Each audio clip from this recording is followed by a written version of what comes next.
So ngayon, kailangan natin siyang ikabit. Ayan, ilalagay muna natin siya doon na parang ilaw sa ibabaw. Ayan mga ilaw kasi to. Ilaw siya. Tapos ito CCTV.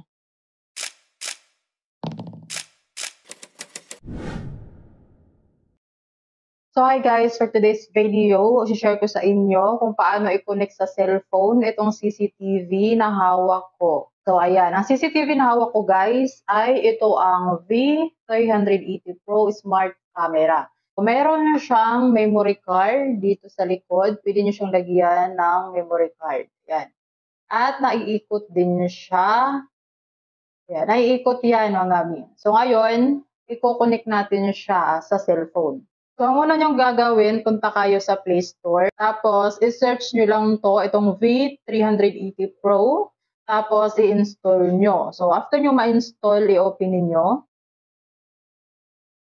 So, ayan. So, dito, mag-register kayo. Gagawa kayo ng account. So, i-click nyo lang to. Please select account 3 or region. So, dahil nasa Philippines tayo, i-click nyo ang Asia.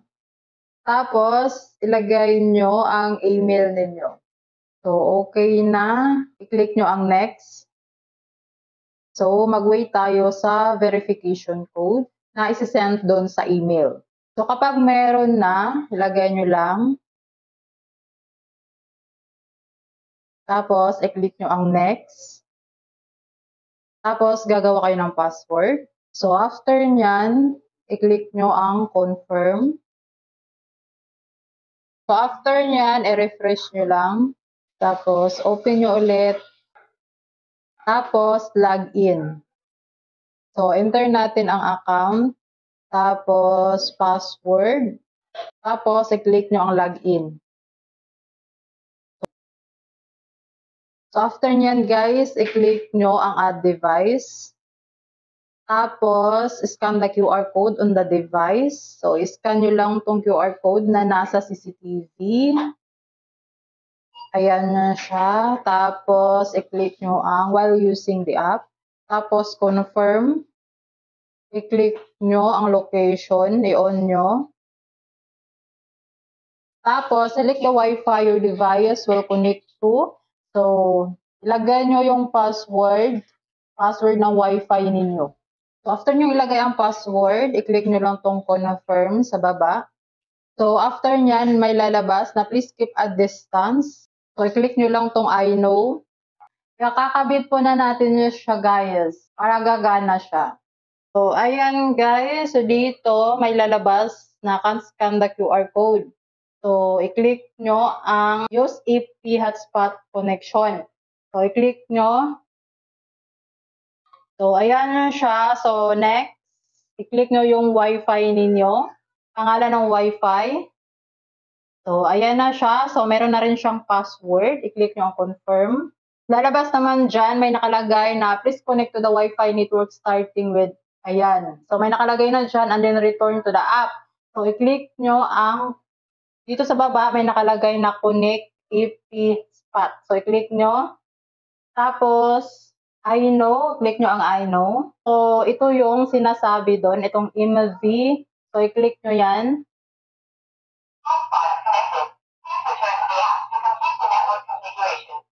So, connected na siya. Ngayon, back tayo sa app. So, connecting na siya, guys. So, after nyan, guys, maglalagay kayo dyan ng password. So, ayan, nalagay na siya. So, after nyan, click nyo ang confirm sa baba. So, naglo-loading na siya. Tapos, lalabas dyan. So, nasa sa inyo na yon kung isi-save nyo siya sa Google or hindi. So, may nakalagay na please select or enter your device name. So, pili na lang kayo dyan. Tapos, may nakalagay naman dito sa baba na customize device nickname. So, pwede kayong maglagay dyan ng sarili nyong nickname. So, ayan. So, after nyan, guys, i-click nyo ang view device. So, ayan na siya, guys. So, click nyo tong get started. So, ayan, tingnan nyo, guys. Napakalinaw niya. Ayan. So, dito naman yung recording. So, dito, pag i-click nyo to, yan, dyan nyo siya makokontrol. Ayan, so naiikot siya. Ayan, guys. O, di ba? Naiikot siya. O, nakikita nyo ba yon? Nakikita nyo ba? So, pwede nyo siyang i-zoom, guys. I-click nyo lang to. Ayan, itong sa gilid. Ayan. O, di ba? Nazo-zoom siya. Focus natin sa CCTV. So, ayan, guys. Tingnan nyo. Naiikot siya, di ba?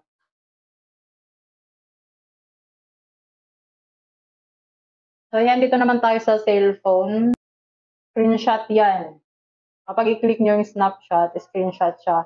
So, dito sa speak, guys, ilong press nyo lang para nakakausap nyo. So, kunyari, nasa labas kayo, tapos yung may iwan sa bahay nyo, pwede nyo kausapin. So, ilong press nyo lang siya. Hi! O, ganyan. Tapos, ito recording. So, kanina pa tayo pala nagre-record.